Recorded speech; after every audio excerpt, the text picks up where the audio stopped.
On the news, it sounds like it just happened. It didn't. The signal left its source billions of years ago, only reaching Earth in November 2023. 2 black holes had crashed. Nothing strange there. LIGO has caught over 300 of these, but the wreckage refused to make sense. Both black holes were simply too big to exist. Now they're the prime clue in a bigger case, the hunt for the missing link behind every supermassive black hole. First, the hard part. Black holes don't glow. They don't reflect light. They trap everything that gets close, including the evidence of their own collisions. So how do you catch 2 of them crashing together, billions of light years away? You don't look. You listen. When something massive enough accelerates fast enough, it shakes space-time itself, sending out ripples called gravitational waves.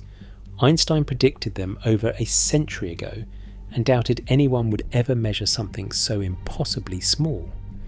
He was right to doubt it, for decades. Then LIGO came online. 2 detectors, 3,000 kilometers apart, each with arms over 4 kilometers long, precise enough to catch a ripple 1,000th the width of a proton passing through those arms. 2 separate sites, because a real gravitational wave has to show up at both almost simultaneously, or the whole detection doesn't count. That's the instrument listening on November 23rd, 2023. At 13:54 UTC, both detectors picked up the same ripple within milliseconds of each other. It lasted 1/10 of a second. It was roughly 20 times louder than the usual background noise, strong enough that scientists simulated thousands of years of fake data just to check it wasn't a fluke. The odds of random noise faking a signal this clean, less than once every 10,000 years. So they trusted it. They named it GW231123 and got to work reconstructing the crime scene. The reconstruction was brutal. LIGO hadn't caught the full collision, just the ring down, the final few notes of a newborn black hole settling like a struck bell. From that fragment alone, the team pieced together a black hole, binary, spiralling in from billions of light-years away, spinning close to the physical limit for how fast a black hole can spin, about to become the most massive merger gravitational waves had ever recorded. The remnant, somewhere between 190 and 265 solar masses. The previous record holder, found years earlier, only reached around 140, but how sure could they really be from a fragment that short? Sure enough to publish. The full network signal-to-noise ratio, the statistic that separates a real detection from noise pretending to be 1, came out above 20. Anything above 8 usually counts as solid. This blew past it. The team pinned the source to a redshift of roughly 0.4, putting it several billion light years away, with the exact distance still pinned down by a wide uncertainty band. Close enough, cosmically speaking, to trust the numbers. Far enough that whatever built these 2 black holes did it long before Earth had complex life on it. Here's the problem. Stars that collapse the ordinary way build black holes under roughly 60 solar masses. Above about 130, you're in supermassive territory. Monsters at galactic centres built up over billions of years of feeding.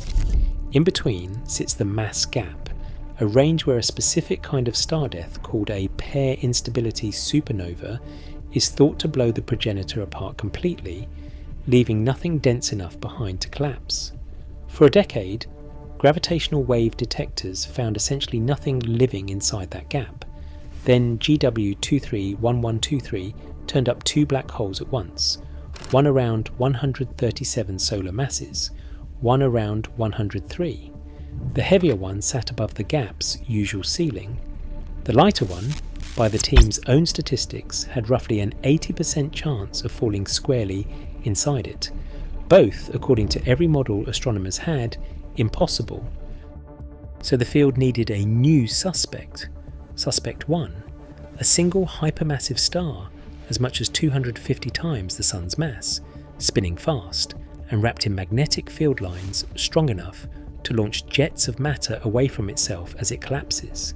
Simulations run at the Flatiron Institute modelled this scenario from ignition to collapse, and found the right spin plus the right magnetic field blasting away up to half the star's original mass in the process. What's left lands precisely in the mass gap, spinning close to the speed of light. It's an almost perfect match for what LIGO recorded. Suspect 2 tells a completely different story. No single monster star at all, just a crowded environment. A globular cluster packed with black holes, colliding and merging again and again over millions of years, each collision adding mass until something intermediate crawls out of the wreckage. It's a real documented pathway. Astronomers have modelled it and found it plausible inside sufficiently dense clusters, where escape speeds stay high enough to keep the growing black hole trapped, instead of getting kicked out after every merger. Here's the clue that breaks the tie. Merge two black holes with randomly oriented spins, and those spins tend to average out toward zero. Repeated cluster mergers should produce slower, calmer remnants over time, generation after generation. The black holes of GW2 31123 did the opposite. Both were spinning at up to 90% of the theoretical maximum, close to the literal speed limit for a black hole. That's not what a crowded cluster leaves behind. That's the fingerprint of one object alone, collapsing under its own extreme rotation. Suspect 1 just became the leading theory. And this is where one collision turns into a much bigger case. Astronomers have a stubborn, decades-old problem. Take the quasar catalogued as J03131806, a supermassive black hole 1.6 billion times the Sun's mass, observed as it existed only 670 million years after the Big Bang. Nothing about ordinary stellar collapse explains how anything grows that fast, that early. The missing piece has always been a population of seed black holes, sitting somewhere between stellar remnants and galactic monsters, that could kickstart that growth long before galaxies had time to build anything bigger. Astronomers have searched for decades and found essentially no direct evidence any exist. GW231123 is the closest thing to a confirmed sighting. A black hole built the impossible way, sitting at exactly the mass a seed would need to start at. None of this is closed and filed away yet.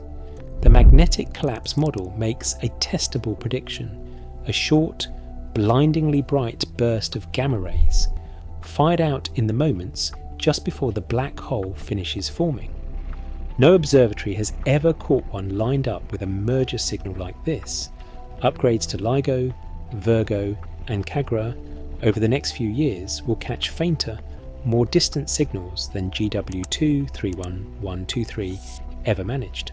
Further out, a planned space-based observatory, built to fly 3 spacecraft in formation and catch ripples far too slow for ground-based detectors to hear, could watch mergers like this happening in real time, instead of reconstructing them after the fact. Until then, GW231123 stays open on the desk, the strongest indirect evidence yet that the universe already knows how to build the black holes we assumed it couldn't.